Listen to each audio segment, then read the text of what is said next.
Tegemist on haridusteenuste haldamissüsteemiga. Selles videos käsitleme huvikooli esindaja õigustes rühmade lisamist. Siin näites oleme sisse loginud Vahva muusika- ja tantsukooli esindajana Ellena ning soovime huvikooli lisada võistlustantsurühma. Liigume avalehelt asutuse esindaja kastikese sees olevale huvikooli nimele. Alla kerides jõuame käesoleva õppeaasta rühmade nimekirjani. Siin on meil võimalik rühmasi kas kopeerida või ka juurde lisada. Vajutame lisarühm nupule. Nüüd avaneb uue huvikooli rühma lisamise vaade. Kõik sinise tärnikesega märgitud väljad on vaja kindlasti täita. Esialgu märgime, kas tegemist on huvihariduse või huvitegevusega. Huvihariduse puhul on rühm vaja määrata ka kindlasse õppekavasse. Meie puhul tants. Anname rühmale ka nimetuse.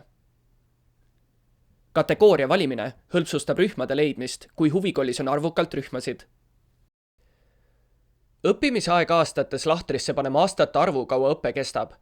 Selle põhjal arvutatakse välja rühma õpilaste automaatne lõpetamise kuupäev neile, kellel seda veel ei ole. Antud lahter on süsteemile, et süsteem saaks arvutada välja automaatse lõpetamise kuupäeva. Lapsevanemale see nähtav ei ole. Lõpetamise kuu võetakse välja pealt arvete esitamise lõpp. Kui see on aastaringselt, siis on lõpetamise kuupäev 31. august. Kui kuuks on märgitud näiteks mai, siis oleks see 31. mai. Mainin veel, et kui õppimisaeg aastates on märgitud ja hiljem tahaks selle ikkagi eemaldada, siis tuleb rühma muutmise vaatest number maha kustutada. Aga lõpetamise kuupäev ei kustu juba rühmas käivatelt lastelt. Kui tahta võtta ka rühmas käivatelt lastelt lõpetamise kuupäev maha, siis iga lapse järel on nupp tühista lahkumine. Asume nüüd tähtsa vabateksti kastikese juurde. Lisame rühmale toimumise ajad. Meie näite puhul toimub võistlustants kolmapäeval ja reedel 5-7. Tegevuse toimumise periood hõlmab endas näiteks suvel toimuvaid laagreid, mille toimumise aega soovime arvel kuvada sõltumata arve esitamise hetkest. Näiteks juulis toimuva suvelaagri puhul lisame lahtrisse ajavahemiku perioodi, millal laager toimub. Muudel juhtudel aga täidame ära vaid toimumisperioodi alguse, näiteks 1. september. Toimumisperioodi lõppu täitma ei pea, sest süsteem täidab selle automaatselt õppimisaega aastates ning arvete esitamise lõpu lahtrites saadud informatsiooni alusel. Liigume arvete esitamise juurde. Seda kasutatakse arvete automaatsel genereerimisel. Kui arved esitatakse aastaringselt on märgitud jaatavaks, siis esitatakse arveid igal kuul aastas.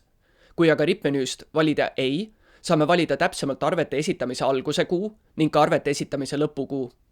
Näiteks, kui periood on september kuni mai, siis arveid ei tehta juuni, juuli ja august.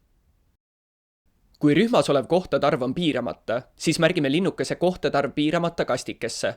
Jätame kastikese märkimata, juhul kui rühma on soov lubada kindel arv õppureid ning märgime kohtade arv lahtrisse lubatud õppurite arvu. Ootenimekiri on lubatud kasti märkimisel, loome rühmale ootenimekirja õppuritele, kes kohtade arvu sisse ei mahtunud. Ning ootenimekirja kohtade arvu lisamisega on meil võimalik piirata esitatud taotluste arvu. Lahtri tühjaks jätmisel on võimalik rühma esitada lõpmatu arv taotluseid. Rühmale saab määrata osalejate vanuse alam- ja ka ülempiirid. Ning kui rühma sisseastumine toimub katsetega, märgime linnukese sisseastumine katsetega kastikesse. Katsete toimumise puhul lisandub uus rippmenüü, katsete nimetus. Sealt tuleb valida, missuguste katsetega rühma sisseastumine toimub. Sisseastumiskatsetega seonduvaid toiminguid käsitleme sisseastumiskatsete videoseerias. Enne kui saame huvikoolile uue rühma lisada, peame veel ära märkima rühma valdkonna, meie puhul tants, ja seejärel ka alamvaldkonna. Ja olemegi jõudnud rühma lisamise vaate põhja. Salvesta nupule vajutades jääme me siiski selle rühma loomise vaatesse. See on kasulik siis, kui soovime veel üle käia lisatud informatsiooni ning vajadusel ka koheselt muudatusi teha. Salvestaja tagasi nupule vajutades lisame rühma ning naaseme huvikooli vaatesse. Salvestaja lisa uus nupp on siin selleks, kui peale rühma lisamist soovitakse koheselt järgmise rühma lisamise kallale asuda.